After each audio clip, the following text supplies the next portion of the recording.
پاکستان کا ڈیجیٹل انقلاب، strategic but coin reserve کا قیام۔ تعارف۔ ڈیجیٹل دور کا آغاز۔ بٹ کوائن اور بلاک چین نے عالمی مالیاتی نظام میں ایک نئی انقلابی تبدیلی پیدا کی ہے۔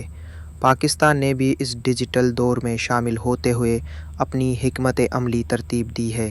اس میں ملک کی سطح پر اسٹریٹجک بٹ کوائن ریزرو کا قیام، برقی توانائی کو بطور قومی اثاثہ استعمال کرنا اور کرپٹو قوانین کی تیاری جیسے اقدامات شامل ہیں۔ یہ مضمون انہی اقدامات کا تحقیقی اور تجزیاتی جائزہ پیش کرتا ہے۔ بٹ کوائن ریزرو تخلیق اور مقصد۔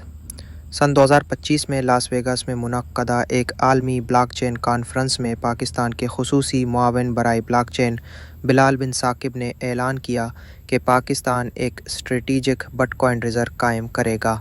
یہ بٹ کوائن حکومت کے سرکاری خزانے میں رکھے جائیں گے اور ان کی فروخت نہیں کی جائے گی۔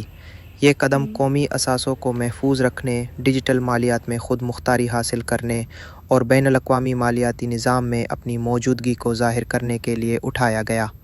امریکی تحریک سے متاثر، پاکستان کی اس حکمت عملی کو امریکہ کے اس اقدام سے جوڑا جا رہا ہے، جس کے تحت امریکہ ضبط شدہ بٹ کوائنز کو سرکاری سطح پر محفوظ کر رہا ہے۔ بلال بن ثاقب نے واضح کیا کہ امریکہ کی ڈیجیٹل پالیسی پاکستان کے لیے ایک مثال ہے اور پاکستان اس ماڈل کو اپنانے کا خواہاں ہے۔ توانائی کا استعمال اور حکمت عملی۔ پاکستان نے اعلان کیا کہ وہ اپنی 2000 میگا واٹ بجلی کو بٹ کوائن مائننگ اور مصنوعی ذہانت کے ڈیٹا سینٹرز کے لیے مختص کرے گا۔ اس فیصلے کا مقصد اضافی بجلی کا مؤثر استعمال اور ٹیکنالوجی کے میدان میں روزگار کے مواقع پیدا کرنا ہے۔ ان اقدامات سے مقامی صنعت کو ڈیجیٹل مہارتوں کے فروغ میں مدد ملے گی اور پاکستان عالمی سطح پر ایک جدید معیشت کی حیثیت سے ابھرے گا۔ ریگولیٹری نظام اور کونسلز۔ فروری 2025 میں وزیر خزانہ نے پاکستان کرپٹو کونسل کے قیام کا اعلان کیا، جو بعد ازاں مارچ میں فعال ہوئی۔ اس کونسل کا مقصد کرپٹو کرنسی، بلاک چین اور مالیاتی تحفظ کے نظام کو بہتر بنانا ہے۔ اس میں مرکزی بینک، سیکیورٹیز کمیشن اور دیگر سرکاری ادارے شامل ہیں۔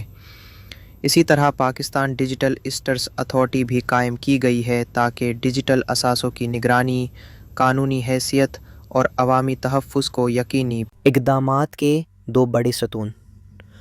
پہلا ستون ہے مضبوط ریگولیٹری نظام، جس میں کونسلز اور اتھارٹیز کا قیام شامل ہے۔ دوسرا ستون ہے توانائی اور ڈیجیٹل اثاثوں کا مؤثر استعمال، جس سے ملکی وسائل کو بہتر طریقے سے بروئے کار لایا جا سکتا ہے۔ عوامی اور ماہرین کا رد عمل۔ کئی حلقوں نے اس حکمت عملی کو ایک دور اندیش قدم قرار دیا ہے، جو پاکستان کو ڈیجیٹل دنیا میں مقام دلا سکتا ہے۔ تاہم، کچھ ماہرین نے یہ بھی کہا ہے کہ جب تک واضح قانون سازی نہ ہو، اس طرح کے اقدامات سے خطرات جنم لے سکتے ہیں۔ مستقبل کے لیے تجاویز۔ 1. جلد از جلد قانونی فریم ورک تیار کیا جائے۔ 1. سرمایہ کاری کے لیے خطرات کو محدود کیا جائے۔ عوام کو ڈیجیٹل تعلیم فراہم کی جائے۔ بین الاقوامی ماڈل سے سیکھ کر بہتر حکمت عملی اپنائی جائے۔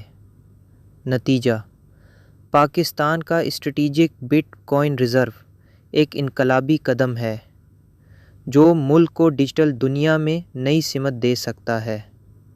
اگر اس کے ساتھ مناسب قانون سازی، عوامی شمولیت اور بین الاقوامی رہنمائی شامل ہو جائے، تو یہ واقعی پاکستان کے ڈیجیٹل انقلاب کی بنیاد بن سکتا ہے۔